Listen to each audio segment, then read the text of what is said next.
मैंने तुम्हें रात में ही समझाया था कि सुबह को जल्दी उठ जाना तुम्हारी मुंह दिखाई की रस्म है।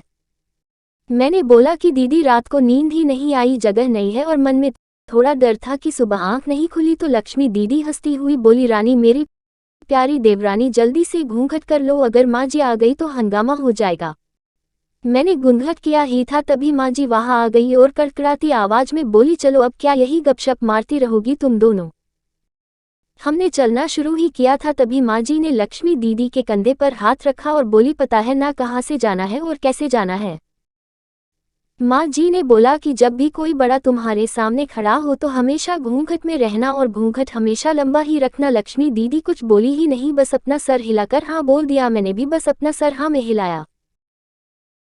माँ जी के जाने के बाद मैंने पूछा, लक्ष्मी दीदी आप तो टीचर हो और इन सब चीज़ों को कैसे निभाते हो। लक्ष्मी दीदी मुस्कुराए और बोली कि मैं तुम्हारे जेठ जी से बहुत प्यार करती हूँ, इसलिए अभी तक चुपचाप सब चीज़ें निभा रही हूँ।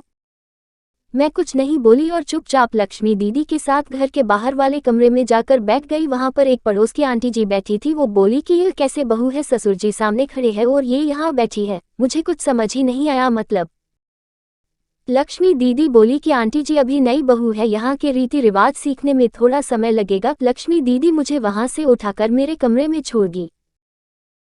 6 महीने ऐसे ही छोटी छोटी चीज़ों में बीत गए। फिर एक दिन मैं अभय के साथ साड़ी लेने गई। अभय का फ़ोन आया और वो दुकान से बाहर बात करने चला गया। साड़ी की दुकान पर मैं बेधड़क होकर साड़ियाँ देख रही थी। तभी साथ में बैठे हुए अंकल जी खान से एक बार, फिर 2 बार, फिर 3 बार।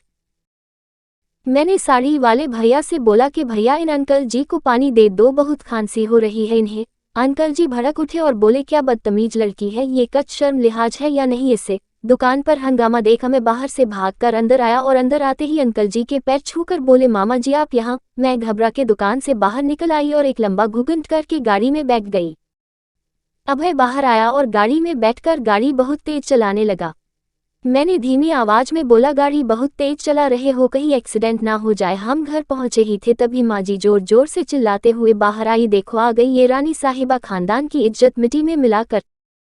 तभी लक्ष्मी दीदी आई और बोली, माँ जी मेरे शादी को 6 साल हो गए हैं, मैं अभी तक मामा जी को नहीं जानती, ये कैसे जानेगी।